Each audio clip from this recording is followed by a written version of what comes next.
DNS के online platform में आपका स्वागत है। अमृतेश सिंह। आज हम लोग देखते हैं डायरेक्शन, कोसाइन और डायरेक्शन रेशियो। पिछले 2 क्लास में हमने देखा 3D कोऑर्डिनेट सिस्टम के बारे में, 2D कोऑर्डिनेट सिस्टम के बारे में, उनसे रिलेटेड क्वेश्चंस के बारे में, सॉल्व क्वेश्चन, ठीक है, प्रॉब्लम्स।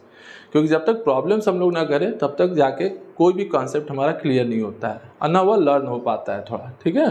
तो 2 दिन में हमने यही देखा कि 3D कोऑर्डिनेट सिस्टम क्या होता है हमारा, 2D कोऑर्डिनेट सिस्टम क्या है, डिस्टेंस का फार्मूला क्या है, पॉइंट ऑफ इंटरसेक्शन का क्या फार्मूला है, centroid of triangle and tetrahedron क्या होता है। तो ये सारी चीज़ें हमने देखी और उस पर हमने कल न्यूमेरिकल भी देखा, ठीक है ना, सेकेंड क्लास में। अब मोस्ट इंपॉर्टेंट टॉपिक हमारा है direction, cosine and direction ratio. अब जरा इसको देखा जाए, ठीक है, उसी से रिलेटेड प्रैक्टिस करते रहिए। कोई भी एक तो बुक लेके जो भी इच्छा हो, प्रॉब्लम ज़्यादा से ज़्यादा सॉल्व करना है। रीज़न क्या है कि चाहे एग्जाम सब्जेक्टिव हो चाहे एग्जाम ऑब्जेक्टिव हो, दोनों में प्रॉब्लम जरूरी है, प्रैक्टिस बहुत ज़रूरी है, ठीक है ना। बिना प्रैक्टिस किए कोई भी काम हम लोग का हो नहीं पाएगा। रिजल्ट अगर चाहिए तो प्रैक्टिस बहुत ज़रूरी है। तो आज हम लोग देखते हैं अगला टॉपिक अपना direction, cosine and direction ratio. Most important 3D system का या पूरे कोऑर्डिनेट ज्योमेट्री में, एक तरह से ऐसे समझा जाए, पूरे कोऑर्डिनेट ज्योमेट्री में डायरेक्शन, कोसाइन और डायरेक्शन रेशियो का बहुत ज़्यादा इंपॉर्टेंट रोल हमारा होता है। एक तरह से देखा जाए इसके बिना कोई भी कॉन्सेप्ट हम लोग क्लियर नहीं कर सकते। हर जगह कोसाइन, हर जगह रेशियो दिखाई देगा हमको, ठीक है। जैसे अब हम लोग यहाँ से शुरुआत करते हैं अपने पेंसिल वाले कॉन्सेप्ट से, जो हम लोग करते रहते हैं हमेशा। तो देखते हैं कि हमारा ये 3 हमारा हो गया, फिर उसी तरह कोऑर्डिनेट एक्सिस। बिना इसके हम लोग को बात को समझ में नहीं आएगी, ठीक है। इस चीज़ को ध्यान से देखना है, समझना है, ठीक है, ध्यान से इस बात को देखना है। ये हमारा 3D कोऑर्डिनेट सिस्टम हो गया, X, Y and Z. Octant भी बताएं इसमें, first octant, second octant, third, fourth, fifth, sixth, seventh and eighth. सब में एक्स वाई जेड की पॉजिटिव निगेटिव वैल्यू भी बता चुके हैं, ठीक है ना। अब देखते हैं कि जैसे मान लो कोई एक लाइन है, हमको किसी लाइन का चाहिए कि चलो डायरेक्शन कोसाइन क्या होता है। तो डायरेक्शन कोसाइन होता है angle makes by a given line, cosine of the angle makes by a given line with positive side of x Y and z axis is called direction cosine. मतलब कोई भी line x axis, y axis, z axis के positive side से जो angle बनाएगा, उस angle के cosine की जो वैल्यू होती है that is called direction cosine, ठीक है ना। तो जैसे मान लो कि हमारा कोई एक लाइन है, ठीक है, कोई भी एक लाइन है, जैसे हम कोई भी एक लाइन ले लेते हैं, ठीक, कोई भी एक लाइन ले लेते हैं हम लोग, ठीक है। तो जैसे मान लो हमने ये लाइन ले लिया कि हमको इसका डायरेक्शन कोसाइन चाहिए ए बी। तो हम लोग क्या करेंगे इसके लिए, ठीक है ना। तो इसके लिए हम लोग करते क्या है कि पहले इस लाइन को शिफ्ट कराते हैं कोऑर्डिनेट एक्सिस पे। कहाँ पे? कोऑर्डिनेट एक्सिस पे। जैसे देखो ये एक लाइन है हमारी ए बी, अब इसका हमको डायरेक्शन कोसाइन चाहिए, तो हम इसको इस तरीके से रिप्लेस करेंगे उस लाइन के साथ जो ओरिजिन से पास कर रहा है, that line is parallel to this line. मान लो कि ये हमारा कोई लाइन है हवा में, ठीक है, ये हमारी लाइन है, हमको इसका डायरेक्शन कोसाइन चाहिए। हम इसको पैरेलल करके कुछ इस तरह से करेंगे, पैरेलल समझ रहे हो ना। जैसे मान लो ये लाइन है, ठीक है, ये लाइन है, इसके पैरेलल ये हो गया, इसके पैरेलल ये है, इसके पैरेलल ये है, ये सारी लाइन आपस में पैरेलल है, समझ रहे हो ना, ठीक है। ये सारी लाइन आपस में पैरेलल कही जाएंगी। तो अब इसको हमको क्या करना है, मान लो लाइन यहाँ है, तो हमने क्या किया कि इसको इस तरीके से डिस्प्लेस किया अपने पोजीशन से, ये चलाया ओरिजिन से पास होता हुआ लाइन, देख रहे हो ना, ओरिजिन से पास होते हुए। तो पैरेलल लाइन की खासियत होती है कि जितना एंगल वो यहाँ बनाएगा एक्स वाई जेड के साथ, वही यहाँ भी फॉर्म करता है। बस यहाँ डिस्प्लेस करने से फ़ायदा ये होता है हम लोग का कि हमको एंगल दिखाई देगा कि कितना एंगल वहाँ पे आना चाहिए, क्या एंगल बन कहाँ रहा है, ये सारी चीज़ें हमको समझ में आएगी।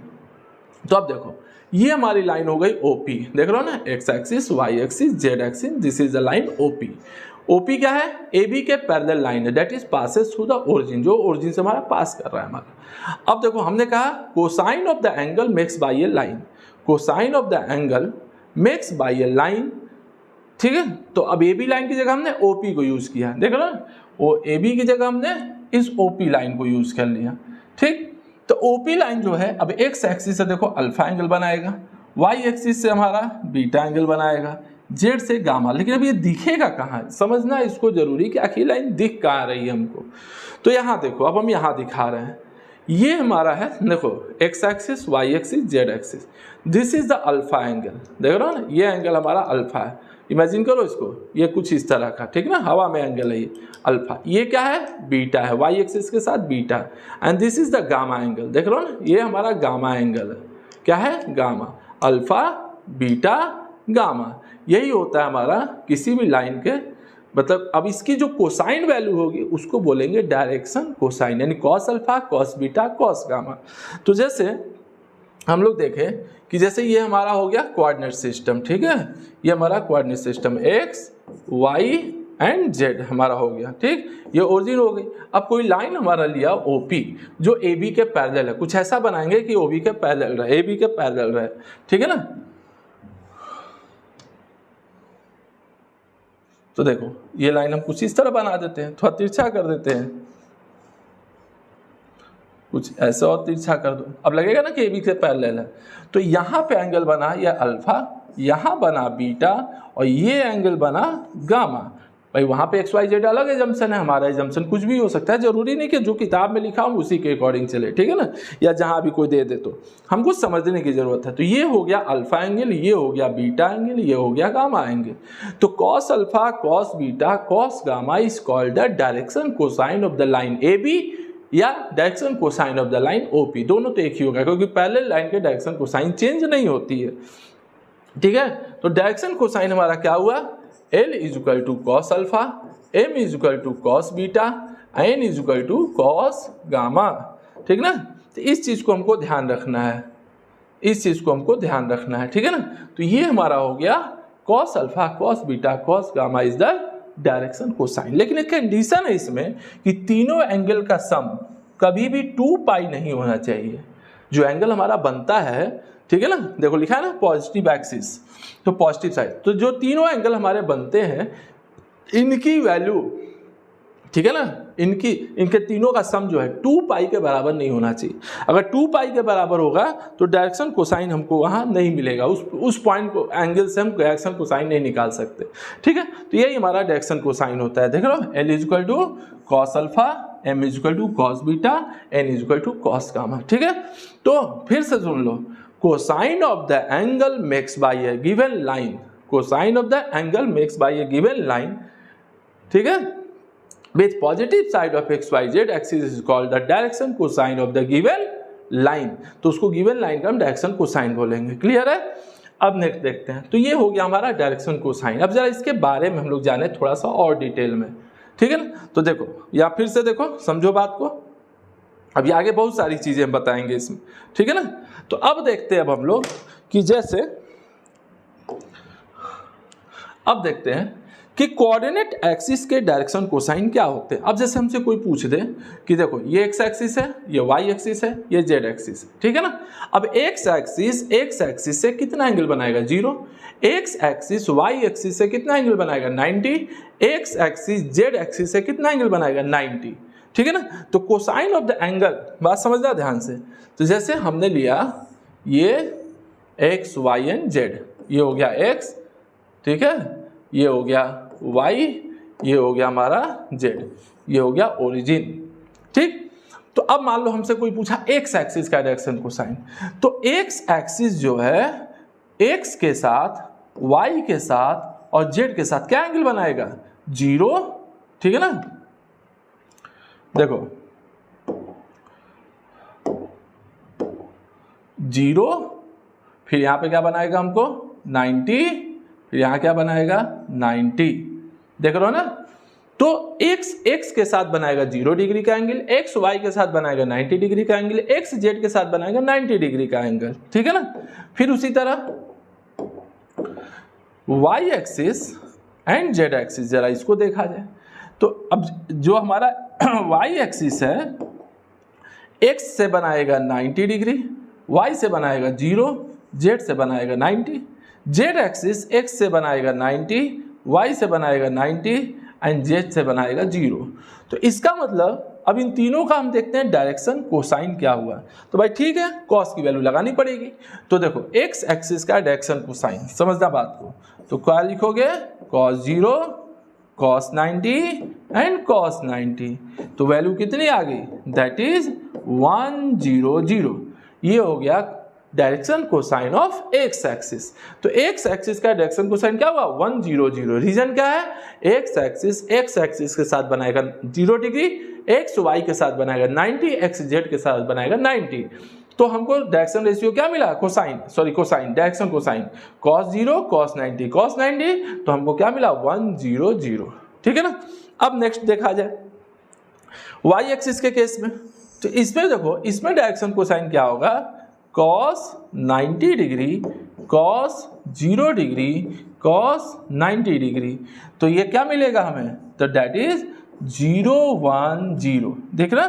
उसी तरह जेड एक्सिस में हमको डायरेक्शन कोसाइन क्या मिलेगा cos 90 degree cos 90 degree cos 0 degree. तो यानी ये हमको कितना मिला 0 0 1। तो देख रहे हो ना। तो ये हो गया हमारा एक्स एक्सिस। ठीक है, समझना बात को। तो देखो ये हो गया direction cosine of x axis. ठीक है, ये हो गया direction cosine of y axis. ठीक, ये हो गया direction cosine of z axis. आई बात समझ में। तो ये हो गया हमारा direction cosine of x axis, y axis, z axis. तो कभी भी डायरेक्शन कोसाइन किसका निकलेगा, लाइन का। हमेशा इस बात के दिमाग में, जैसे कोई तुमसे पूछ दे कि प्लेन का डायरेक्शन कोसाइन, तो नहीं निकलता है भाई, कभी भी लाइन का ही निकलेगा। ठीक है ना। तो डायरेक्शन कोसाइन को ध्यान से समझना है कि तीनों कोऑर्डिनेट एक्सिस के डायरेक्शन कोसाइन हमारे क्या होते हैं। पूरा नोट्स मिलता जाए, बार बार उसको रिवाइज करना है और उस पर बेस्ट न्यूमेरिकल करना है। नहीं करोगे हमेशा परेशान रहोगे। जो डाउट होता है ग्रुप पे पूछ सकते हो, सोल्यूशन उसका देंगे। ठीक है ना। कोई भी डाउट हो कहीं से इस टॉपिक से रिलेटेड। तो ये हो गया x axis, y axis, z axis, यानी कोऑर्डिनेट एक्सिस का डायरेक्शन कोसाइन। अब जब हम लोग आगे बढ़ते हैं तो क्लियर है। तो डायरेक्शन कोसाइन हमने देख लिया, ये जो हमारे फंडामेंटल एक्सिस होते हैं उनके डायरेक्शन कोसाइन क्या होंगे। तो इसी तरह कोई भी लाइन का हम डायरेक्शन कोसाइन बता सकते हैं। जैसे मान लो इसी में कोई कह दे, सपोज दैट यहीं पे आ गया हमारा, ठीक है ना। क्या आ गया, चलो देखते हैं। जैसे हमने एक लाइन लिया, this is parallel to x axis. क्या है, पैरेलल टू एक्स एक्सिस। तब बताओ अगर एक्स एक्सिस के पैरेलल है तो डायरेक्शन कोसाइन क्या होगा 100। सीधी सी बात है भाई। एक्स के साथ, एक्स के पैरेलल है तो एक्स के साथ क्या बनाएगा 0 डिग्री, वाई के साथ 90, जेड के साथ 90। अगर कोई लाइन अगर हमको सपोज दैट, ठीक, वाई एक्सिस के पैरेलल है, देख रहे हो ना, वाई एक्सिस के पैरेलल है, तो इसका डायरेक्शन कोसाइन क्या होगा 0 1 0। सीधी सी बात है भाई। वाई के पैरेलल है तो क्या होगा, वाई से 0 डिग्री, एक्स से 90 डिग्री, जेड से 90 डिग्री, तो 0 1 0 बनाएगा हमारा। ठीक ना। तो इसी तरह से हम कुछ भी बता सकते हैं लाइन के बारे में। नेक्स्ट टॉपिक देखते हैं। किसी पॉइंट का कोऑर्डिनेट हम लोग डायरेक्शन कोसाइन के टर्म में कैसे एक्सप्लेन करते हैं। जैसे देखो वही चीज़ है, अब हम इसको यहाँ फिर से बनाने जा रहे हैं। जैसे हम लोग ले लिए, ठीक ना, ध्यान से देखना। ठीक, this is the x axis. मान लो हम इसी को एक्स ले लेते हैं, ब्लैक वाले को एक्स ले लिए, रेड वाले को वाई ले लिए, व्हाइट वाले को जेड एक्सिस ले लिए। अब जब ले लिए तो अब इस पे देखो, हमने एक लाइन बनाया OP, जिसका डायरेक्शन कोसाइन कुछ भी है मान लेते हैं, ठीक ना, कुछ भी ले लेते हैं। अब देखो कि होगा क्या, ध्यान से देखना, समझने वाली चीज़ है, इंपॉर्टेंट चीज़ है कि अगर इस पॉइंट का कोऑर्डिनेट हमने मान लिया कि चलो एक्स वाई जेड है, इस पॉइंट का कोऑर्डिनेट क्या है एक्स वाई जेड। देखो यहाँ लिखा है ना एक्स वाई जेड, इस पॉइंट का कोऑर्डिनेट क्या है एक्स वाई जेड, ठीक है ना। तो मान लो इसका कोऑर्डिनेट, चलो ठीक है एक्स वाई जेड। यहाँ एंगल बन रहा है अल्फा, क्या बन रहा है अल्फा। तो जब यहाँ से परपेंडिकुलर डालोगे तो बताओ एक राइट एंगल ट्रायंगल बनेगा। ये हमारा एक हवा में राइट एंगल ट्रायंगल बनेगा, ध्यान से देखना। ये हवा में हमको तिरछा राइट एंगल ट्रायंगल बन रहा है, यहाँ 90 डिग्री का एंगल। तो बताओ ये डिस्टेंस हो गया x, ये डिस्टेंस क्या हो गया x, और ये हो गया कॉस अल्फा। तो बताओ राइट एंगल ट्रायंगल में कॉस अल्फा निकालोगे तो क्या आएगा base upon hypotenuse, base upon hypotenuse मतलब आधार बटे कर्ण। तो आधार हो गया हमारा x, कर्ण हो गया OP मतलब OP डिस्टेंस, O से P पॉइंट के बीच का डिस्टेंस। तो जरा देखिए अब हम लोग कि जैसे मान लो कि अब OP का फार्मूला क्या लिखोगे, अंडर रूट डिस्टेंस फार्मूला जो परसों पढ़ाए थे फर्स्ट लेक्चर में, वही हम लोग अप्लाई कर लेंगे। y minus zero square plus z minus zero square, तो कितना आया हमारा under root x square plus y square plus r square. ठीक है, आर स्क्वायर लिख रहे हैं जेड स्क्वायर। ठीक है, मान यही हमारा ओपी हो गया, जिसको हम लोग आर एज्यूम कर लेते हैं। क्या एज्यूम कर लेते हैं? आर ले लो, मान लो चलो ठीक है आर है, ये ओपी डिस्टेंस कितना है हमारा आर है। तो जब यहाँ से परपेंडिकुलर डालोगे तो कॉस अल्फा कितना होगा एक्स बाई आर। तो बताओ डायरेक्शन कोसाइन के हिसाब से एल बराबर कॉस अल्फा, तो बेस अपॉन हाइपोटेनस होगा ना, यानी आधार बटे कर्ण। तो बताओ l is equal to x by r आया। ठीक उसी तरीके से एम की वैल्यू कॉस बीटा आएगी, तो कितना आ जाएगा y बाई आर, और n की वैल्यू कॉस गामा मतलब z बाई आर। तो इसका मतलब ये हुआ कि x की वैल्यू हो गई एल आर, y की वैल्यू एम आर, z की वैल्यू एन आर। ठीक रहा ना, वही सारी चीजें हैं। ठीक, जिसको यहाँ सिमिलरली करके लिख दिया है भाई। बुक में तो भाई बहुत सारी चीजें डायरेक्ट भी लिखा रहता है। ठीक है ना, तो ये नोट्स मिलता रहेगा। ठीक ना, इसको बढ़िया से रिवाइज करना, वीडियो देखते रहना। ठीक है ना, क्लियर हो जाएगा कॉन्सेप्ट हमारा। तो अब देखो वही चीज, जब यही काम हम लोग इधर करेंगे, अब वही परपेंडिकुलर वाई एक्सिस पे डालो। देख रहे हो ना, ये हवा में देखो राइट एंगल ट्रायंगल बनेगा। तो अब देखो थोड़ा सा तिरछा हो जा रहा है ये पेन हाथ में लेने में, तो चलो देखो, हाँ ठीक बन गया। तो यहाँ पे जब परपेंडिकुलर, ये डिस्टेंस वाई हुआ, ये आर हुआ, यही एंगल ना कॉस बीटा है। देखो ये ट्रायंगल हवा में है, ध्यान से देखना, हवा में है ये। ठीक, तो किसी प्लेन में नहीं है हमारा, किसी प्लेन में नहीं है। ठीक, तो कॉस बीटा क्या होगा y अपॉन आर। उसी तरह जब यहाँ परपेंडिकुलर डालोगे, ठीक है ना, यहाँ तो क्या बनेगा, ये एंगल कॉस गामा, तो कॉस गामा तो z अपॉन आर हो जाएगा। दिस इज द z, ये जो परपेंडिकुलर डिस्टेंस हमारा लेंथ ऑफ परपेंडिकुलर बनेगा वो z होगा हमारा। z मतलब ओरिजिन से इस इंटरसेक्टिंग पॉइंट के बीच का डिस्टेंस। देख रहे हो इस पॉइंट का, ये जो पॉइंट है हमारा, ठीक, इसका ओरिजिन से जो डिस्टेंस है वो जेड कोऑर्डिनेट होता है, तो जेड बाई आर हमको, तो एन। तो इस तरह से हम किसी भी पॉइंट का कोऑर्डिनेट चाहे तो आराम से पता कर सकते हैं कि भाई किसी पॉइंट का कोऑर्डिनेट हम क्या ले सकते हैं। तो देख रहे हो ना, तो ये जो पॉइंट हमारा है ये, तो इसको हम लिख सकते हैं l r m r n r. देख रहे हो ना, तो आर की वैल्यू कितनी है under root x square plus y square plus z square. तो ये नॉर्मल सी चीजें हैं कि अगर डायरेक्शन कोसाइन पता हो तो किसी लाइन के एंड पॉइंट का अगर कोई एक पॉइंट वहाँ फिक्स कर दे किसी पार्टिकुलर डिस्टेंस पे, आर डिस्टेंस पे, जैसे यहाँ पे फिक्स है ना ये आर डिस्टेंस पे, तो अगर आर पे हम फिक्स कर दे, समझा बात को, तो उस पॉइंट का कोऑर्डिनेट इजीली बता सकते हो। तो इसको बोलते हैं coordinate of point in term of direction cosine. तो इजीली हम लोग बता सकते हैं, बस डिस्टेंस पता होना चाहिए ओरिजिन से, कि ओरिजिन से उस पॉइंट का डिस्टेंस कितना है। अगर वो नहीं पता रहेगा तब मुश्किल काम है थोड़ा सा। ठीक है ना, अब देखते हैं नेक्स्ट पॉइंट अपना रिलेशन। तो बताओ सीधी बात, हमने डिफिनीशन में ही कहा क्या कि cosine of the angle makes by a line with positive side of x Y z. Cosine of the angle, क्या बोले, कोसाइन ऑफ द एंगल मतलब डायरेक्शन कोसाइन जो होता है क्या होता है, l is equal to cos alpha, m is equal to cos beta, n is equal to cos gamma. तो सबसे पहली चीज हमको ये देखने को मिलती है, सबसे फर्स्ट पॉइंट, अगर हमने कहा कि चलो ठीक है कॉस अल्फा है तो cos alpha cos beta cos gamma का मतलब अब जानते होगे कि कॉस का रेंज कितना होता है -1 से +1। तो ऑब्वियस सी बात है इनकी वैल्यू क्या होगी, लेस देन इक्वल टू -1 से +1, यानी कि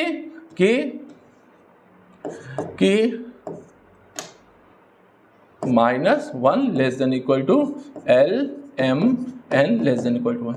मतलब एलिमेंट की वैल्यू हमेशा, ठीक ना, इस चीज को ध्यान देना, एलिमेंट की वैल्यू हमेशा हमको -1 और 1 के बीच में आएगी। अगर कोई कहता है कि किसी लाइन का direction ratio, direction cosine of line कितना है 1 2 3, क्या है 1 2 3 1 2 3, तो समझ जाओ कि ये क्या बता रहा है, रॉन्ग। पॉसिबल ही नहीं है कि डायरेक्शन कोसाइन 1 2 3 हो जाए, पॉसिबल ही नहीं है, पहली बात जान लेना। जैसे एक चीज़ और बताया ना कि alpha plus beta plus gamma की वैल्यू 2 पाई नहीं हो सकती, वैसे ही एलिमेंट की वैल्यू 1 2 3 नहीं हो सकती। मान लो 1 तो हो भी जाएगा, 2 3 तो पॉसिबल ही नहीं है, क्योंकि कॉस अल्फा की वैल्यू कभी भी 1 से ज़्यादा मिलेगी ही नहीं। तो हमेशा बात समझता है कि डायरेक्शन कोसाइन अगर बोला कि चलो 1 2 3 है तो समझ जाओ गलत बता रहा है, सीधा सीधा गलत बता रहा है, ठीक ना। तो पहली चीज़। दूसरी बात, दूसरी इंपॉर्टेंट चीज़ कि जैसे हमने ये पॉइंट लिया है, ठीक है ना, जैसे ए बी का के पैरेलल ये लाइन हमने ओपी ले लिया, ठीक, ये क्या है, पैरेलल है यार, ठीक। तो ओपी की वैल्यू क्या हो जाएगी, आर बराबर √x² + y² + z²। अगर पी पॉइंट का कोऑर्डिनेट कितना है हमारा, अगर पी का कोऑर्डिनेट हमारा x y z है तो, ठीक ना,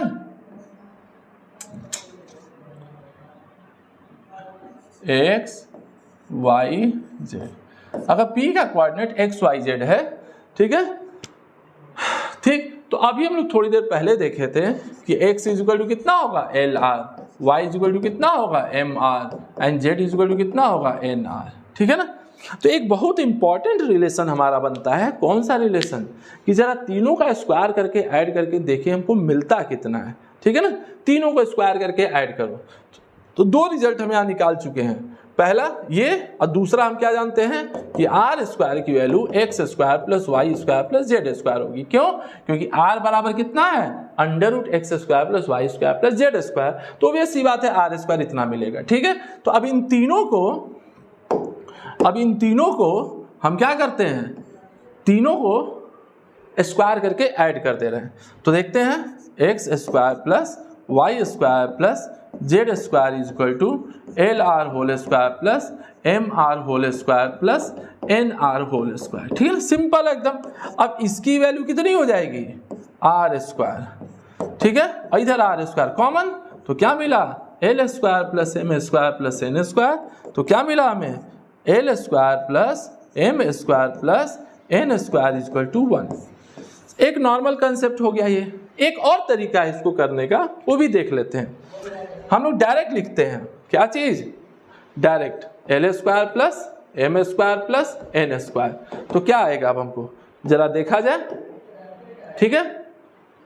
तो x/r का होल स्क्वायर प्लस y/r का whole square plus z/r whole square, ठीक है ना, z/r होल स्क्वायर। तो अब जब इसको एलसीएम लोगे r² तो ऊपर क्या मिलेगा r², तो यहाँ मतलब x², यहाँ y², यहाँ z², तो ये कितना देगा, अब इसकी वैल्यू कितनी है r², तो बताओ ऑब्वियस सी बात है r² कट के 1 आ गया। तो क्लास 12th में भी पढ़ा हुआ चीज़ है, कोई बहुत विशेष नया नहीं है, लेकिन रिवीजन जरूरी है, ठीक है ना, क्योंकि रिवीजन इसलिए भाई आते आते बहुत सारी चीज़ें लैप्स कर जाती है दिमाग से, ठीक है ना, तो प्रैक्टिस करते रहना है, ध्यान देना। तो दो रिजल्ट हमने वहाँ देखा। अब देखो डायरेक्शन रेशियो। तो डायरेक्शन रेशियो डिफिनीशन में ये है कि the 3 real numbers ABC which are proportional to the direction cosine element of a line are called the direction ratio. अब प्रोपोर्शनल, सबसे पहले समझो प्रोपोर्शनल क्या, बहुत लोगों को कंफ्यूजन होता है प्रोपोर्शनल है क्या, ठीक है ना, बहुत लोगों को कंफ्यूजन होता है कि प्रोपोर्शनल का मतलब क्या हुआ। तो प्रोपोर्शनल का मतलब ये होता है कि L/A = M/B = N/C आना चाहिए, इसको बोलते हैं हम लोग प्रोपोर्शनल। जैसे अगर ध्यान होगा 10th क्लास में पढ़े होंगे सिमिलरिटी और सिंगुलरिटी, तो सिमिलरिटी में कहा जाता है कि साइड्स आर प्रोपोर्शनल, ठीक है ना, साइड्स आर प्रोपोर्शनल। प्रोपोर्शनल का मतलब होता है कि एक पार्टिकुलर नंबर से अगर सारे पेयर में मल्टीप्लाई करें तो सब में, जैसे सपोज दैट देखो हम मान लेते हैं, थोड़ा सा प्रोपोर्शनलिटी समझे तब हमको समझ में आएगा थोड़ा, कि जैसे मान लो एक हमने ट्रायंगल लिया, ये बना दिया ना, अब देखो अब दूसरा ट्रायंगल ले रहे हैं, अब हम लोग एक दूसरा ट्रायंगल लेते हैं, ठीक है ना, वही ले लेते हैं दोबारा से कलर चेंज करके, ठीक। तो अब देखो अब हमने बनाया यहीं से थोड़ा सा बड़ा कर दिया इसको, ठीक है, ध्यान से देखना। तो इन दोनों को क्या बोले प्रोपोर्शनल, क्योंकि इसका ये जूम फिगर है, बस क्या हुआ है बड़ा हो गया। It is also equilateral and it is also equilateral, equilateral दोनों है, लेकिन अंतर क्या है, हो सकता है ये साइड ये साइड इसके डबल हो, मतलब ये साइड इसके डबल हो गया, ये जो है, ठीक है ना, ऐसे नहीं, देखो ये साइड इसमें क्या है, डबल का अंतर है, देख रहे हो ना, ये जो है इसके साथ डबल का अंतर है, ये जो है ये इसके साथ डबल का, तो क्या है, डबल हो जा रहा है, ट्रिपल हो जाए, 4 टाइम्स हो जाए, आधा कर दें, तो इसको बोलते हैं प्रोपोर्शनलिटी। तो यही बात यहाँ भी बता रहा है कि L by A is equal to M by B is equal to N by C, then we say that ABC are proportional with LMN, ABC are proportional with LMN। अब ये बताओ कि मान लो कोई नंबर है 1 2 3, अब कोई कहे कि इसका प्रोपोर्शनल बताओ क्या होगा, तो भाई बहुत कुछ हो सकता है, हम 2 से मल्टीप्लाई कर दे रहे हैं, तो 2 4 6, this are the proportional with this. अगर हमारा मन किया कि हम 5 से मल्टीप्लाई कर दें, तो 5 10 15, ये इसका प्रोपोर्शनल हो गया। तो प्रोपोर्शनल का मतलब होता है जो गिवन है उस पर किसी भी पार्टिकुलर नंबर से सब में मल्टीप्लाई कर दो, ठीक। अब वो नंबर कुछ भी हो सकता है, जरूरी नहीं कि 5 है, 5.2 भी हो सकता है, √2 से भी मल्टीप्लाई कर सकते हो, -5 से भी मल्टीप्लाई कर सकते हो, तुम्हारी मर्जी, अब तुम किससे मल्टीप्लाई करना सकते, तो इसी को बोलते हैं प्रोपोर्शनलिटी, ठीक है ना। तो यही कह रहा है हमको कि L by A is equal to M by B is equal to N by E, this is the relation of proportionality, ठीक है ना। तो अब इसको हम क्या मान लेंगे, चलो ठीक है, कोई एक कांस्टेंट के हम इसको इक्वल कर दिए, ठीक है ना, इसको किसी कांस्टेंट के हम इक्वल कर दिए, देख रहे हो ना, मान लो भाई चलो कोई कांस्टेंट है k, ठीक है, तो जब k है तो ऑब्वियस सी बात है।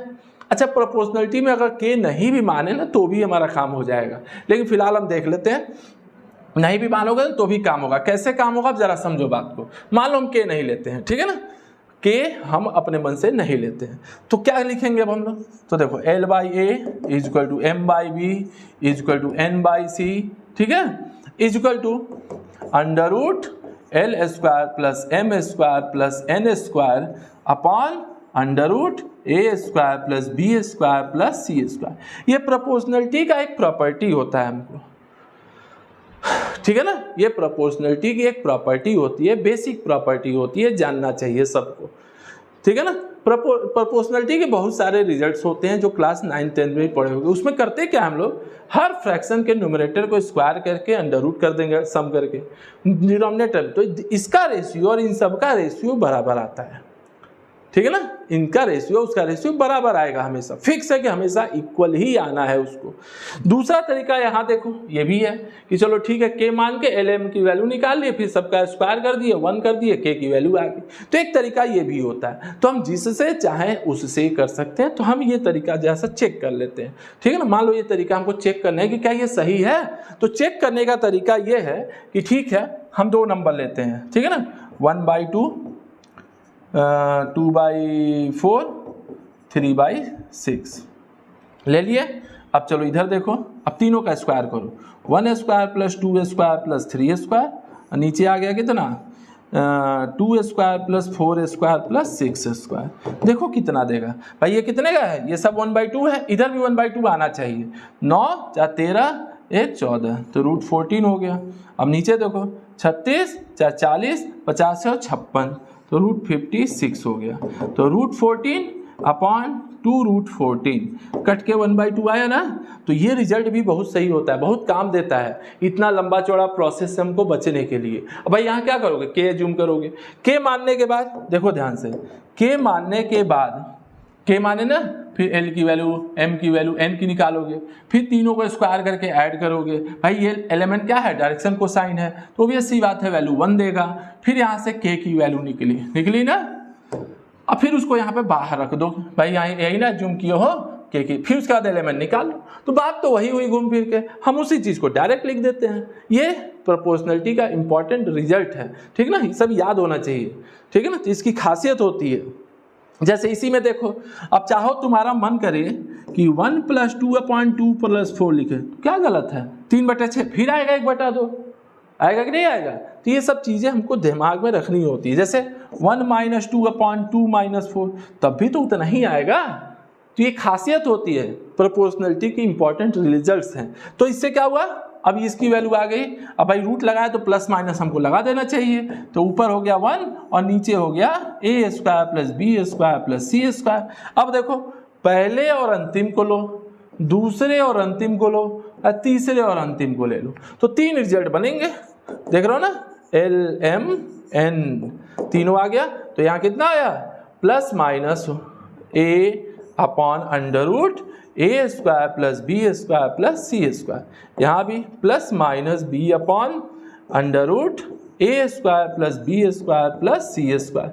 उसी तरह n बराबर plus minus c upon under root a square plus b square, देख रहे हो ना। तो अगर ए बी सी पता है तो डायरेक्शन कोसाइन इजीली हम लोग निकाल सकते हैं, देख रहे हो ना। तो अगर क्वेश्चन में ए बी सी, क्योंकि देखो ए बी सी क्या है, यूनिक नहीं होगा, डायरेक्शन कोसाइन हमेशा यूनिक होगा, डायरेक्शन रेशियो यूनिक नहीं होता है। एक लाइन के एक से ज़्यादा डायरेक्शन रेशियो हो सकते हैं, लेकिन डायरेक्शन कोसाइन किसी लाइन का हमेशा यूनिक होता है। एक के अलावा दूसरा पॉसिबल डायरेक्शन कोसाइन संभव ही नहीं है। किसी भी एक लाइन का एक ही डायरेक्शन कोसाइन होगा, लेकिन एक लाइन के रेशियो इनफाइनाइट हो सकते हैं, ठीक है ना।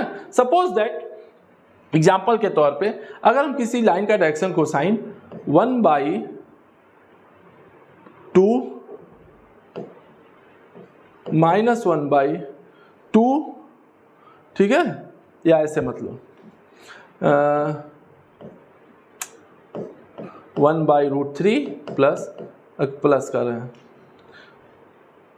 कमा माइनस 1/√3 कमा 1/√3, मान लो यही ले लिया कि चलो ठीक है, किसी लाइन का डायरेक्शन कोसाइन 1/√3 माइनस 1/√3 1/√3 है। अब इसका दूसरा डायरेक्शन कोसाइन नहीं मिलेगा, लेकिन डायरेक्शन रेशियो देखो कितना मिलेगा, हर चीज संभव है, एक से ज्यादा डायरेक्शन रेशियो हो सकते हैं। कैसे, मान लो मेरा मन किया हमको यहाँ पे 2 से मल्टीप्लाई करने का, तो पहला डायरेक्शन रेशियो क्या बना, 2/√3 माइनस 2/√3, फिर बना 2/√3। मेरा मन किया कि नहीं हम 3 से मल्टीप्लाई करेंगे, तो क्या आएगा, √3 माइनस √3 एंड √3, ठीक है ना। सब इसी में मल्टीप्लाई हो रहा है, ध्यान देना, ठीक है ना, सब यहीं से हो रहा है, यहीं से, ठीक है ना। मेरा मन किया कि ठीक है हम √3 से मल्टीप्लाई करेंगे, कितने से करेंगे, √3 से, ठीक है। तो क्या आएगा, 1 माइनस 1 1, ठीक है ना। 0 से बस मत करना, 0 नहीं किया जाता है, ठीक है ना। 0 छोड़ के तुम चाहे किसी भी नंबर से मल्टीप्लाई कर लो। अब बताओ दुनिया में रियल नंबर कितने हैं, इनफाइनाइट, तो बताओ डायरेक्शन रेशियो भी तो इनफाइनाइट मिलेगा।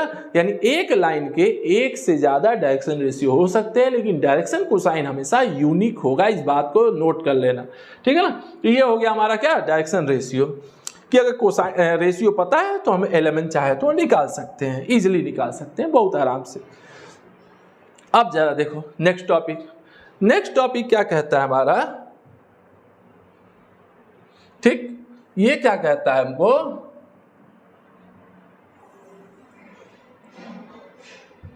देखो ये क्या कहता है हमको, direction cosine of a line through the 2 points, 2 point से अगर कोई लाइन पास करता है तो उसका डायरेक्शन कोसाइन क्या होगा, ठीक है ना। इंपॉर्टेंट पॉइंट, कोई भी 2 पॉइंट से पास करने वाले लाइन का डायरेक्शन कोसाइन पूछा जा रहा है, ठीक है।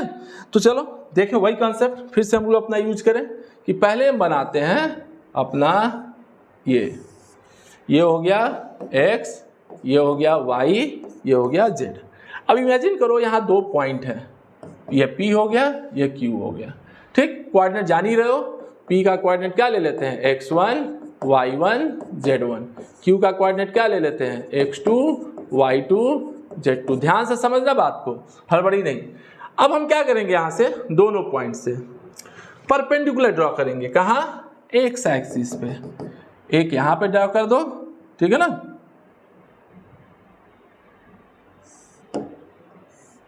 ठीक, देखो एक यहाँ पे ड्रॉ कर दिए और एक यहाँ पे ड्रॉ कर दिए, ठीक, और एक यहाँ पे ड्रॉ कर दिए। हमने 3 परपेंडिकुलर ड्रॉ कर लिया यहाँ, ठीक है ना। तो ऑब्वियस सी बात है, अगर इसका कोऑर्डिनेट x1 y1 z1 है तो ये डिस्टेंस कितना होगा, x1, ठीक है ना, ठीक। और उसी तरह ये डिस्टेंस कितना होगा, x2, देख रहे हो ना। तो बीच का डिस्टेंस कितना आया, x2 माइनस x1, समझ रहे बात को। तो बीच का डिस्टेंस हमारा आ गया x2 माइनस x1। तो इस चीज को ध्यान से देखना है हमको। और ये एंगल हो जाएगा अल्फा। भाई जो यहाँ बनता है वो वहाँ बन रहा है, कोई फर्क नहीं पड़ना।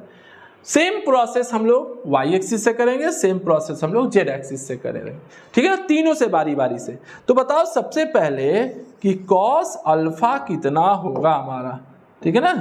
कॉस अल्फा की वैल्यू क्या होगी, तो क्या होता है बेस अपॉन हाइपोटेनस, आधार बटे कर्ण। तो क्या हो गया x2 minus x1 upon P Q. P Q क्या है, डिस्टेंस बिटवीन पॉइंट्स, दोनों पॉइंट के बीच का डिस्टेंस। चाहे तो हम वेक्टर मेथड से भी इस क्वेश्चन को कर सकते हैं, कोई जरूरत नहीं, आराम से कर सकते हो चाहो तो बस कार्टेशियन पहले समझो। तो कॉस अल्फा हो गया x2 minus x1 upon P Q, ये हो गया इस लाइन का L, डायरेक्शन कोसाइन का L, देख रहे हो ना, x2 minus x1 upon P Q. सीधी सी बात है भाई, कॉस अल्फा यहाँ लगाओगे तो यही मिलेगा हमें, तो ठीक है ना। उसी तरह जब यही काम हम q के लिए करें, वाई एक्सिस के लिए करेंगे, तो m बराबर क्या मिलेगा y2 minus y1 upon P Q. वही काम n के लिए करेंगे, तीसरे के लिए, तो z2 minus z1 upon P Q. Simple सी चीज़ है। अब पी क्यू तो देखो, तो कॉस बीटा कितना हो जाएगा y2 minus y1 upon P Q बराबर m, एंड कॉस गामा की वैल्यू हो गई z2 minus z1 upon P Q, जिसकी हो गया n। अब पी क्यू कितना हो गया, डिस्टेंस बिटवीन टू पॉइंट्स, तो कितना आ गया x2 minus x1 square plus y2 minus y1 square plus z2 minus z1 square, ठीक है ना। तो ये हमारा पी क्यू हो गया। तो इस चीज़ को दिमाग में रखना है, ठीक है ना, कि दो पॉइंट से पास होने वाले लाइन का डायरेक्शन कोसाइन क्या होगा, तो यही होगा हमारा, देख रहे हो ना। हाँ, अगर तुमसे कोई पूछ दे रेशियो क्या होगा, क्या पूछ दे रेशियो, तो रेशियो भाई सिंपल सी चीज है, दोनों क्वाड्रेंट को बस माइनस कर दो तो हमारा रेशियो निकल गया। सबसे आसान तरीका भाई, वही बेस सी बात है ना, कि अगर ये डायरेक्शन कोसाइन है हमारा दिस इज, तो सब में पी क्यू से मल्टीप्लाई कर दो, सब में पी क्यू से मल्टीप्लाई कर दो, जो मेरा मन करे। तो हम बताए ना कि किसी भी चीज से मल्टीप्लाई कर सकते हो, तो तीनों में पी क्यू से मल्टीप्लाई कर दो, तो ये पी क्यू कट गया, तो क्या बचा रेशियो में x2 minus x1 y2 minus y1 z2 minus z1। तो दो पॉइंट से अगर लाइन पास कर रहा है और डायरेक्शन रेशियो पूछा है, सिंपल दोनों के कोऑर्डिनेट को माइनस कर दो, रेशियो पूछा डिस्टेंस से डिवाइड कर दो, काम हो गया।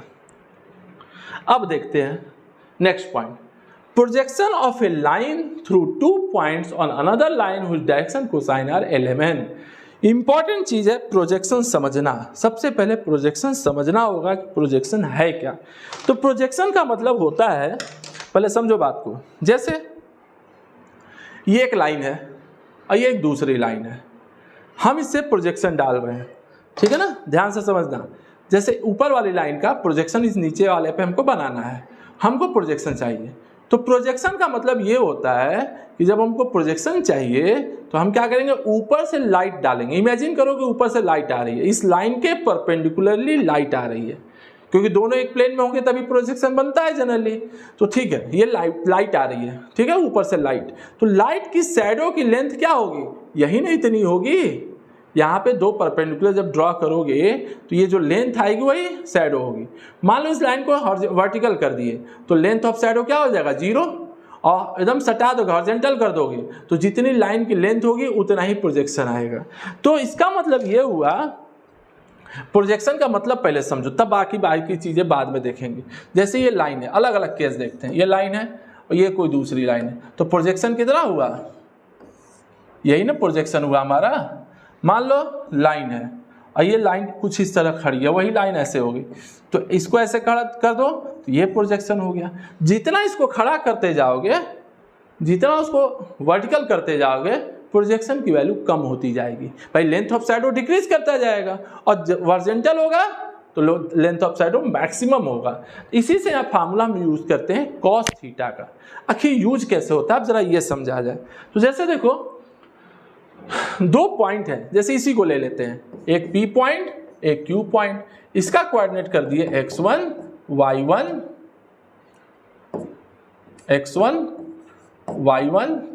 z1, इसका कर दिए x2 y2 z2, ले लिए।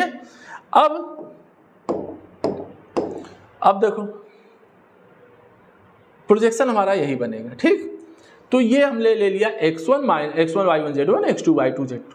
इसको जरा देखो यहाँ वेक्टर फॉर्म में बना रहा है, ठीक है ना, उसको वेक्टर फॉर्म में सॉल्व कर रहा है। तो ठीक है, वेक्टर फॉर्म भी ले सकते हो। मान लो पी पॉइंट का पोजीशन वेक्टर हो गया ओपी, ठीक है ना, पी का पोजीशन वेक्टर हो गया ओपी, तो ये ओपी हो गया, ये ओ क्यू हो गया। तो पी क्यू कितना हो जाएगा, ओ क्यू माइनस ओपी। भाई पी क्यू कितना आएगा हमारा, ओ क्यू माइनस ओपी। तो भाई ठीक है, तो पी क्यू वेक्टर हमारा निकल गया।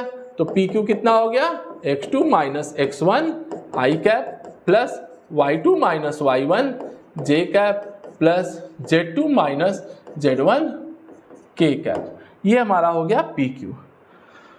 प्रोजेक्शन हमेशा निकालते समय एक बात का ध्यान देना, एक फार्मूला बताया गया होगा फिजिक्स में, फिजिक्स के वेक्टर में पढ़े होगे 11th क्लास में या बहुत जगह पढ़ाया गया होगा, बहुत बेसिक फार्मूला है। मैथ में भी पढ़े होगे 12th क्लास में कि अगर वेक्टर ए का प्रोजेक्शन बी पे निकालना है, ठीक है ना, क्या देखो क्या हुआ, जैसे projection of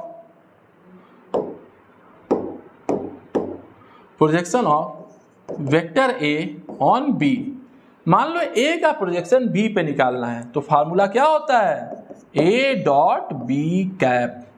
most important result है, हमेशा याद होना चाहिए कि अगर ए का प्रोजेक्शन बी पे निकालना है तो ए डॉट बी कैप हम लोग लिखते हैं। क्या लिखते हैं, ए डॉट बी कैप, मतलब बी के अलॉन्ग हम यूनिट वेक्टर लेते हैं। क्या लेते हैं, यूनिट वेक्टर। एक बात और बता दें कि अगर मान लो किसी लाइन का डायरेक्शन कोसाइन पता है कि एलएमएन है, क्या पता है, एलएमएन। मान लो किसी लाइन का, जैसे मान लो यही लाइन है, ये एल लाइन है ना नीचे वाली, जिसका हमको ये निकालना है, जिस पे प्रोजेक्शन निकालना है। अब इसका डायरेक्शन कोसाइन मान लो ये हमको यहाँ पे कर दें एल लाइन, एल लाइन कर देते हैं, इसका डायरेक्शन कोसाइन क्या है, एल एम एन। तो बताओ इस लाइन के लॉन्ग जो यूनिट वेक्टर हम लोग अपने मन से लेंगे वह क्या लेंगे, एन कैप बराबर l i cap plus m j cap plus n k cap. यही फार्मूला होता है कि अगर एलिमेंट डायरेक्शन कोसाइन है तो उस लाइन के लॉन्ग अगर यूनिट वेक्टर अपने मन से लिखना हो तो हम l i cap plus m j cap plus n j cap लिख सकते हैं। रीजन क्या है लिखने का, क्योंकि जब इसका मॉड निकालोगे तो 1 आएगा। क्या आएगा, 1 आता है हमको। जब इसका मॉड निकालोगे तो 1, क्यों, under root l square plus m square plus n square 1 हो जाएगा, तो काम खत्म। तो इसलिए इसको हम लोग ले सकते हैं। तो अब हमको पी क्यू का प्रोजेक्शन एन पे पूछ रहा है, तो देखो यहाँ लिखा है ना, अल्फा माना है यूनिट वेक्टर, देख रहे हो, अल्फा यूनिट वेक्टर लिया है यहाँ पे, ठीक कि बात ठीक है, उसी पे हमको निकालना है क्योंकि एलिमेंट दिया गया है ना। ध्यान दो, यहाँ पे दिया है l m n direction cosine, जिस पर निकालना है ऑन द लाइन, तो उस लाइन का डायरेक्शन कोसाइन पता है, तो उसके अकॉर्डिंग हम यूनिट वेक्टर क्या ले लिए, ए कैप। क्या हो गया, l i cap plus m j cap plus n z cap.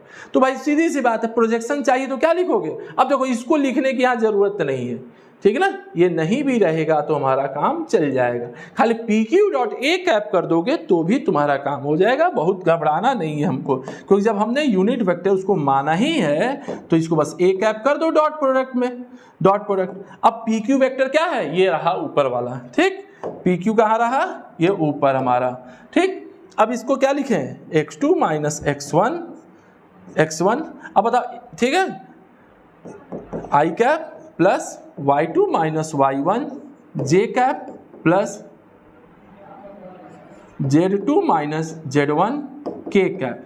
अब इसका डॉट प्रोडक्ट किसके साथ करोगे, इसका डॉट प्रोडक्ट करोगे किसके साथ, l i cap plus m j cap plus n k, सीधा सीधा डॉट प्रोडक्ट करो। ये डिनोमिनेटर लिखने की कोई जरूरत नहीं, क्योंकि हमको पता है कि एलिमेंट हमारा डायरेक्शन कोसाइन है तो स्क्वायर का सम 1 आना ही आना है। और जब उसको हम यूनिट वेक्टर माने ही हैं तो फार्मूला तो यही ना होता है हमारा, ए डॉट बी कैप। अगर ए वेक्टर का पोजीशन बी पर निकालो तो ए डॉट बी कैप, तो ऑब्वियस सी बात, हम यहाँ खाली ए कैप भी लिख दे तो मेरा काम हो जाएगा।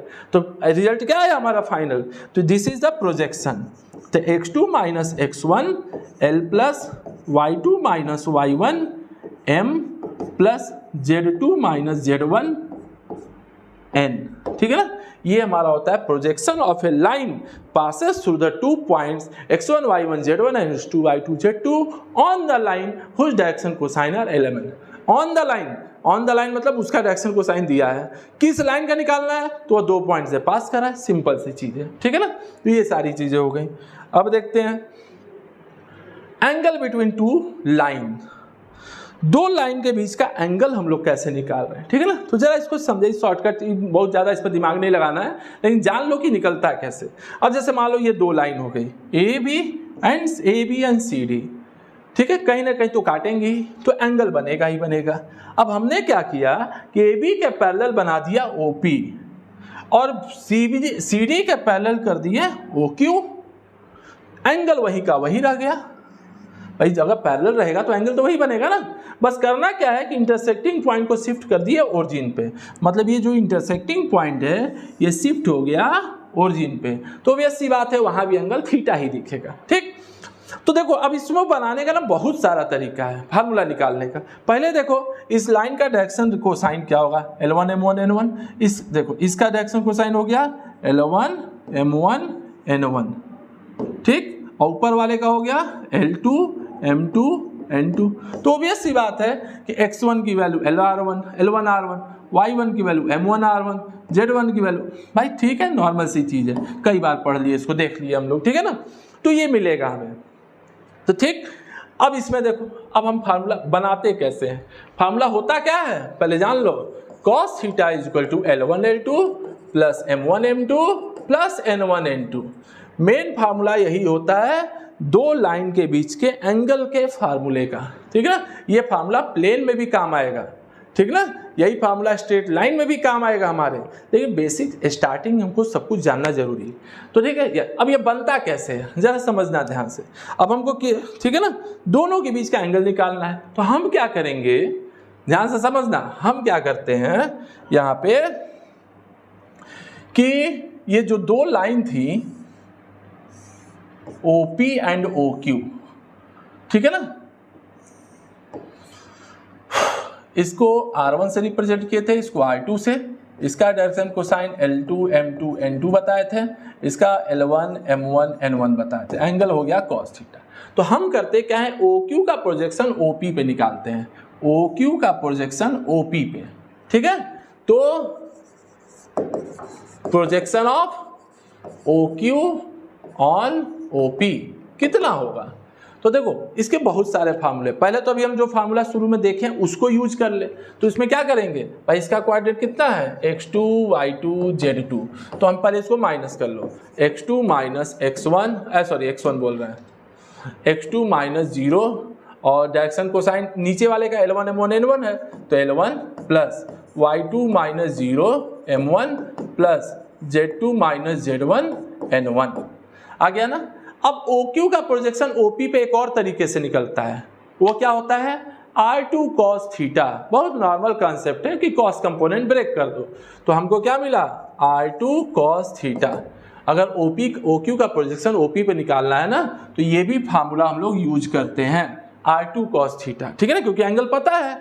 अगर एंगल नहीं पता है तो इसको लगाएंगे, ये वाला जो अभी हम लोग फार्मूला डिराइव किए हैं, लेकिन एंगल पता है तो हम ये भी लगा सकते हैं। अब यहाँ देखो x2, L1 की वैल्यू कितनी थी अभी थोड़ी देर पहले निकाले थे, L बराबर क्या होता है XR, तो यहां लिखोगे तो क्या था x2, अच्छा x2 L1 plus y2 M1 plus z2 N1। तो देखो ये हो गया R2 cos थीटा। तो x2 की वैल्यू कितनी हो जाएगी, x2 बराबर, जैसे L बराबर क्या होता है x बाई R, तो x की वैल्यू LR हो गई, तो इसको तुम लिख दोगे L1 R1 L2 plus x2 है ना, तो ये L2 R2 होगा, ठीक। यहाँ पे देखो M2 R2 M1 plus N2 R2 N1। तो देखो अब यहाँ पे कि R2 cos थीटा, यहाँ पे R2 कॉमन कर लो, तो L1 L2 plus M1 M2 plus N1 N2, देख रहे हो ना, R2 काट दो, cos थीटा का फार्मूला बन गया, ठीक। तो इसी तरीके से हम चाहे तो cos थीटा आराम से निकाल सकते हैं, देखो यहाँ निकल गया ना, तो डिराइव करके निकाल सकते हैं इजीली, कोई टेंशन नहीं है, ठीक। अब देखो दूसरा तरीका कि OP OQ मालूम है, दोनों का मॉड देख लिया R1 R2, एक फार्मूला और लगा दिए, कि OP और OQ का डॉट प्रोडक्ट क्या होगा, mod of OP mod of OQ and cos theta. कौन सा formula, A dot B, normal vector का dot product. A dot B क्या होता है, mod of A mod of B cos theta. तो तुम उससे भी चाहो तो कर सकते हो, ठीक है ना। यहाँ पे R1 R2 कॉस थीटा हो गया। अब इसको क्या करो, मल्टीप्लाई कर दो, डॉट प्रोडक्ट कर दो। तो x1 x2 y1 y2 z1 z2 R1 R2 cos theta. अब x1 x2 की वैल्यू वही रखोगे क्या, कि x1 की वैल्यू हो गई L1 R1 और x2 की वैल्यू हो गई L2 R2, ठीक है ना। यही वैल्यू उठा के हम यहाँ पुट कर देंगे। पुट करते चलो आराम से एक रिजल्ट और आ गया। इसी को तुम एक और तरीके से कर सकते हो, लेकिन ये तुम लोग पढ़े शायद ना हो। यूपी बोर्ड के स्टूडेंट तो शायद जानते भी होंगे, सीबीएसई बोर्ड में ये सिलेबस में है ही नहीं 11th क्लास में। This is called cosine formula. Cosine formula क्या कहता है, जरा समझो मेरी बात। एक बार हम बता दें तुमको कोसाइन फार्मूला होता क्या है। ठीक, जैसे मान लो हमने ये ट्रायंगल बनाया ABC, ठीक है। ठीक, ये A के सामने का साइड हो गया A, B का सामने का B, C के सामने का C, ठीक है। ये एंगल हो गया A, ये B, ये C। तो हम cos A जब लिखेंगे तो क्या लिखेंगे, B square plus C square minus A square upon 2BC। This is called cosine formula. उसी तरह cos B लिखना होता है तो क्या लिखते हैं, C square plus A square minus B square upon 2CA। इसको बोलते हैं कोसाइन फार्मूला। इसी तरह cos C भी लिख सकते हैं। तो उसी कोसाइन फार्मूले का यहाँ यूज कर लिया, किसमें, ट्रायंगल POQ में। तो इसमें क्या कर दिया, cos थीटा। तो क्या करोगे, जब एंगल A लेते हो तो ये दोनों को स्क्वायर करके सम करोगे, तो R1 square plus R2 square, देखो यहाँ पे है ना, R1 square plus R2 square. अब माइनस इसको करते हैं तो माइनस क्या होगा, PQ square minus PQ square, ठीक है ना।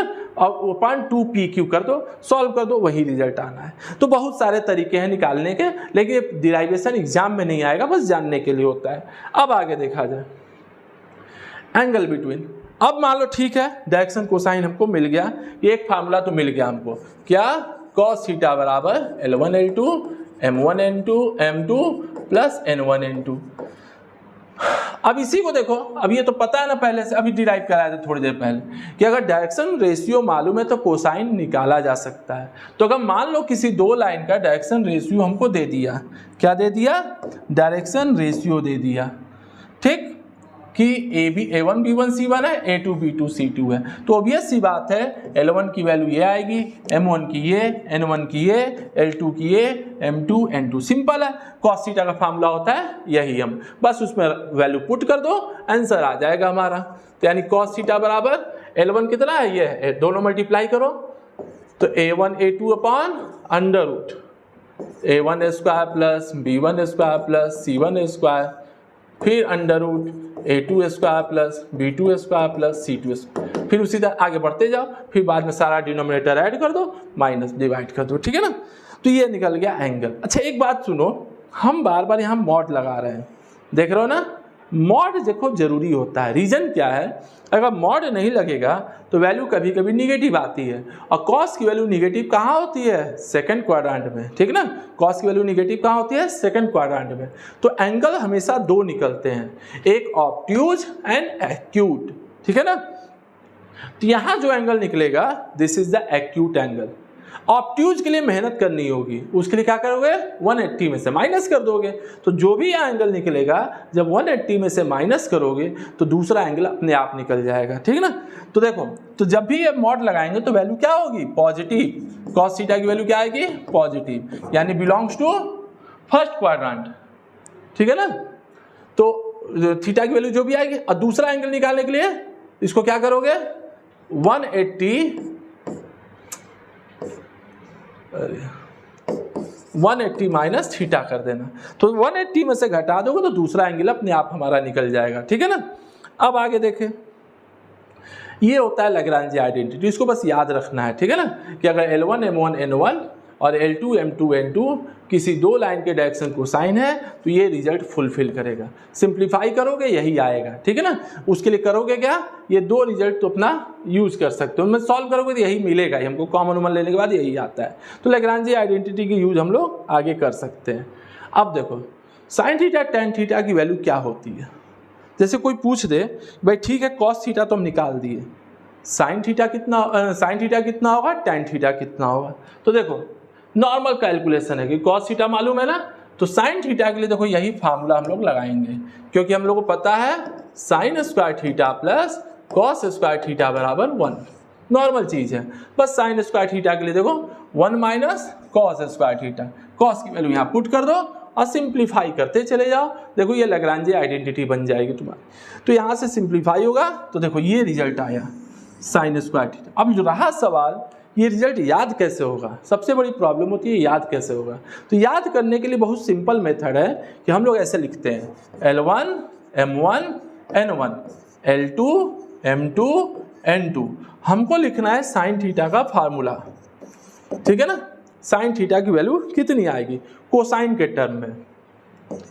चलो देखो पहले ये डिटरमिनेंट लोगे, ध्यान से देखना, ये तो क्या लिख दोगे M1 M2 N1 N2 का होल स्क्वायर, फिर इसको हटा दो, अब ले लो L1 L2 N1 N2 का होल स्क्वायर, अब तीसरे को हटा दो तो L1 L2 M1 M2 का होल स्क्वायर, बन गया फार्मूला। देखो ध्यान से M1 N2 minus M2 N1 का होल स्क्वायर, फिर देखो L1 N2 minus L2 N1 का होल स्क्वायर, फिर L1 M2 माइनस, देख रहे हो ना नॉर्मल फार्मूला। कभी कभी दिक्कत होती है याद करने में, लेकिन इस कॉन्सेप्ट को याद रखोगे तो आराम से सिंप्लीफाई हो सकता है, कोई दिक्कत नहीं है, ठीक है ना। तो ये हो गया साइन का फार्मूला, उसी तरह टेन का हो गया, परपेंडिकुलर अपॉन बेस कर देना, कुछ नहीं, ठीक है ना। दोनों के नीचे हाइपोटेनस में 1 है हमारा, तो ये हो गया रिजल्ट, लेकिन याद रखना होगा, ठीक है ना, काम देता है कभी कभी इमरजेंसी में। अब देखो तो ये अब वही चीज़ A1 B1 C1 और A2 B2 C2 अगर रेशियो दिया है तो क्या करेंगे भाई, कोसाइन में तो निकाल लिए, तो सेम फार्मूला यहाँ भी लगेगा, देख रहे हो ना, सेम चीज़ हम लोग यहाँ भी अप्लाई कर सकते हैं। जैसे देखो यहाँ लिख लो A1 B1 C1 A2 B2 C2, वैसे ही बनाओ 3 determinant A1 A2 B1 B2, ठीक है ना, plus B1 B2 C1 C2 plus A1 A2 C1 C2, देख रहे हो ना, सेम वही फार्मूला यहाँ भी अप्लाई कर सकते हो। अपॉन में वही चीज़ लिख दो, अपॉन में वही चीज़ लिख दो जो ये रूट वाला है, सेम टेन में भी अप्लाई कर सकते हो। तो समझे बात को ना, तो ये फार्मूला हम लोग आराम से डिटरमिनेंट वाले मेथड से याद कर सकते हैं। ऐसे याद करोगे दिक्कत होगी कि बहुत बड़ा फार्मूला है, जबकि बड़ा कुछ नहीं है, बस ये डिटरमिनेंट का मेथड हमको अप्लाई कर देना है, ठीक है ना। अब नेक्स्ट टॉपिक देखते हैं, condition of perpendicularity and condition of parallelism. भाई ठीक है, दो लाइन अगर पैरेलल है या परपेंडिकुलर है, तो अगर परपेंडिकुलर होगा तो एंगल क्या बनेगा 90 डिग्री, और cos 90 क्या होता है हमारा, cos 90 0। तो देखो यहाँ फार्मूला बन गया कि भाई cos थीटा हम जानते हैं कि ये रिजल्ट होता है हमारा, ठीक। तो अगर थीटा 90 होगा तो ऑब्वियस सी बात है cos 90 0, तो देखो ये रिजल्ट बन गया हमारा कंडीशन ऑफ परपेंडिकुलरिटी। ध्यान से सुनना, कंडीशन ऑफ परपेंडिकुलरिटी।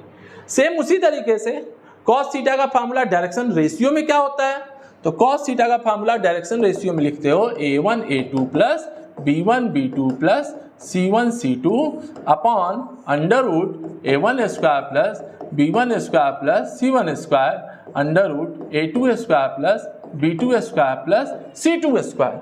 फिर वही बात cos को 90 करेंगे तो थीटा बराबर 90, तो cos 90 कितना देगा 0, और ये डिनोमिनेटर 0 तभी होगा जब इसका न्यूमरेटर हम 0, ये फ्रैक्शन 0 तभी होगा जब इसका न्यूमरेटर हम 0 करते हैं। तो बन गया ना कंडीशन ऑफ परपेंडिकुलरिटी।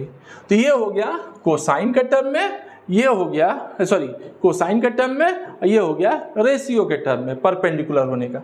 अब आ जाओ पैरेललिज्म का कंडीशन, फिर वही फार्मूला साइन थीटा मालूम है हमको। तो देखो अब थीटा जब 0 करोगे मतलब पैरेलल होने का कंडीशन, तो थीटा 0, तो थीटा 0 जब करोगे ना तो कॉस नहीं काम करता है यहाँ, तब हमारे काम आता है साइन। कौन काम आएगा, साइन का फार्मूला। तो जैसे ही थीटा 0 करोगे तो ये 0 हो गया, तो ये पूरा डिनोमिनेटर जो रूट है ना ये 0 आ जाएगा, आ गया ना। तो लेकिन ये कंडीशन याद करने के लिए नहीं होता है, समझने के लिए क्या है कि देखो अब 3 स्क्वायर का टर्म, भाई स्क्वायर मतलब always positive, always positive. Square का मतलब ऑलवेज पॉजिटिव। 3 पॉजिटिव का सम 0 तभी होगा जब सब अलग अलग 0 होंगे, सब अलग अलग 0 होंगे। तो देखो ये भी 0, ये भी 0, ये भी 0 हो गया ना। अब तीनों 0, तो देखो ये रेशियो बन गया, देख रहे हो ना, ये हमारा कंडीशन बन गया कि ठीक है L1/L2 बराबर, यहाँ से आ जाएगा L1/L2 बराबर M1/M2, यहाँ से आ जाएगा, देखो पहले वाले से आएगा L1/L2 इक्वल टू M1/M2, दूसरे वाले से देखो ये दूसरा वाला है ना, इससे आएगा M1/M2 बराबर N1/N2, और तीसरे वाले से आएगा N1/N2 बराबर L1/L2। तीनों मिला दोगे तो ये रिजल्ट बन गया, ठीक है ना। तो क्या कंडीशन बना पैरेलल होने का कि L1/L2 बराबर M1/M2 बराबर N1/N2 बराबर 1, क्योंकि प्रोपोर्शनलिटी का रिलेशन बना दिए तो बन गया रिजल्ट ये। देख रहे हो ना कि डायरेक्शन कोसाइन दोनों का बराबर होगा तभी लाइन पैरेलल कही जाएगी। अब वही अगर रेशियो में रहेगा तो A1/A2 बराबर B1/B2 बराबर C1/C2, नॉर्मल सी चीज़ है, ठीक है ना। अब देखो लास्ट टॉपिक, ठीक है ना, आज का लास्ट टॉपिक। अब इसके बाद हम लोग कल इस पर प्रॉब्लम देखेंगे, ठीक है ना। तो आज का ये लास्ट टॉपिक है हम लोग का। देखो perpendicular distance of a line from a, देखो ये क्वेश्चन हम कल करा चुके हैं, लेकिन अब यहाँ यही क्वेश्चन हम लोग कोसाइन और प्रोजेक्शन के टर्म में करते हैं कि कैसे सॉल्व होगा ये क्वेश्चन। तो जैसे देखो ये P पॉइंट है, हमको ये डिस्टेंस चाहिए Pn। ये क्वेश्चन कल हम लोग किए हैं लेकिन तरीका दूसरा था, यहाँ हम लोग को बनाने का तरीका दूसरा होगा, ठीक है ना। कैसे, तो देखो कि to find a perpendicular distance of a point this from a line, एक लाइन से जो ए पॉइंट से पास कर रहा है, ठीक है ना, passing through a point A alpha beta gamma, जिसका कोऑर्डिनेट कितना है अल्फा बीटा गामा, एंड उस डायरेक्शन कोसाइन आर LMN, इसका डायरेक्शन कोसाइन है LMN, देख रहे हो ना, इस लाइन का डायरेक्शन कोसाइन LMN है। तो ऑब्वियस सी बात है AN, तो देखो ये AN क्या कहता है, यह AN this is the projection of this line, देख रहे हो ना, AP का प्रोजेक्शन AN होगा, AN is equal to projection of AP on AB। ध्यान से देखना AP का प्रोजेक्शन जब AB लाइन पे निकालेंगे तो AN निकलेगा, तो होगा क्या, अभी फार्मूला जानते हैं, थोड़ी देर पहले पढ़े हैं, दोनों पॉइंट के बीच का difference into product of direction cosine of this line, product of direction cosine of this line. तो x1 minus alpha into L, y1 minus beta into M, z1 minus gamma into N कर दिए, normal सी चीज है। अब देखो AP क्या है, distance between point, तो ये आ गया हमारा। तो अब फार्मूला लगा दो, कौन, पाइथागोरस, ठीक है ना, L square plus B square equal to H square. तो हाइट हाइपोटेनस क्या है हमारा AP है, तो देखो यहाँ पे Pn स्क्वायर की वैल्यू आ जाएगी AP square minus AN square, हमको Pn चाहिए ना, तो Pn स्क्वायर AP स्क्वायर, अब इसी को बस एक्सपेंड कर दो, काम हो गया तुम्हारा, ठीक है ना। तो ये मेथड भी लगा सकते हो, और चाहो तो पिछला मेथड भी लगा सकते हो। देखने में बड़ा लग रहा है लेकिन बड़ा है नहीं, सॉल्व करोगे ना तो आसानी से हो जाएगा, क्वेश्चन हम लोग करके देख लेंगे इस पर। तो कल अब इस पर हम लोग देखते हैं न्यूमेरिकल्स, ठीक है ना, प्रॉब्लम बहुत जरूरी है इस पर करना, ठीक है ना। मान लो बताने को तो बता दिए, सारी चीज़ 12 में भी पढ़े हो, यहाँ भी रिवाइज हो गया, एक एक पॉइंट हम लोग का रिवीजन हो गया, लेकिन जब तक न्यूमेरिकल हम लोग नहीं करेंगे ये चीज़ दिमाग में रहने वाला नहीं है, ठीक है ना। तो ध्यान से फिर से नोट्स को रिवाइज करिए आप लोग, जो डाउट होगा उसको पूछ सकते हैं, ठीक है ना। अब कल देखते हैं इसका प्रॉब्लम, पिछले टॉपिक से भी कुछ डाउट होगा तो भी पूछ सकते हो, ठीक है ना। तो आराम से, लेकिन पढ़ना जरूरी है, प्रैक्टिस करना भी जरूरी है। मैथ मतलब प्रैक्टिस, ठीक है ना, बस केवल प्रैक्टिस और कुछ नहीं, कितना ही पढ़ लो, प्रैक्टिस नहीं करोगे सब बेकार हम लोग, ठीक है ना। तो इस चीज़ को ध्यान रखना है। अगर आप और भी ऐसे वीडियो लेक्चर्स देखना चाहते हैं, BSc second semester physics chemistry math stat का कंप्लीट कोर्स करना चाहते हैं, कंप्लीट कोर्स के साथ जुड़ना चाहते हैं, तो प्ले स्टोर से आप DNS एजुकेयर एप्लीकेशन को डाउनलोड कर लीजिएगा, या फिर आप हमारे इस हेल्पलाइन नंबर 6387986764 पे या कॉल करके या मैसेज करके जानकारी ले सकते हैं। ध्यान दीजिएगा, आपको अगर आप हमारा पूरा कंप्लीट कोर्स ज्वाइन करना चाहते हैं BSc मैथ सेकेंड सेमेस्टर का, तो 1250 रुपये में आपको एक कोर्स मिलेगा, जो कि वन टाइम फीस रहेगा। ध्यान दीजिएगा, एक बार आप पेमेंट करेंगे तो ये कोर्स आप पूरा करेंगे, जहाँ पे आपको मैथमेटिक्स, फिजिक्स, केमिस्ट्री और स्टैटिस्टिक ये चारों सब्जेक्ट पढ़ाए जाएंगे। 3 मंथ्स में कोर्स कंप्लीट हो जाएगा और 1 साल तक इस कोर्स की वैलिडिटी रहेगी। ध्यान दीजिएगा, इसमें आपको live plus recorded video lectures मिलेंगे, आपको live doubt session, class notes, PDF, previous paper उसका सोल्यूशन, मॉडल सिंपल पेपर और special guidance through till exam, यानी कि सारी फैसिलिटी आपको मिलेगी। तो आज ही प्ले स्टोर से DNS एजुकेशन एप्लीकेशन को ज़रूर डाउनलोड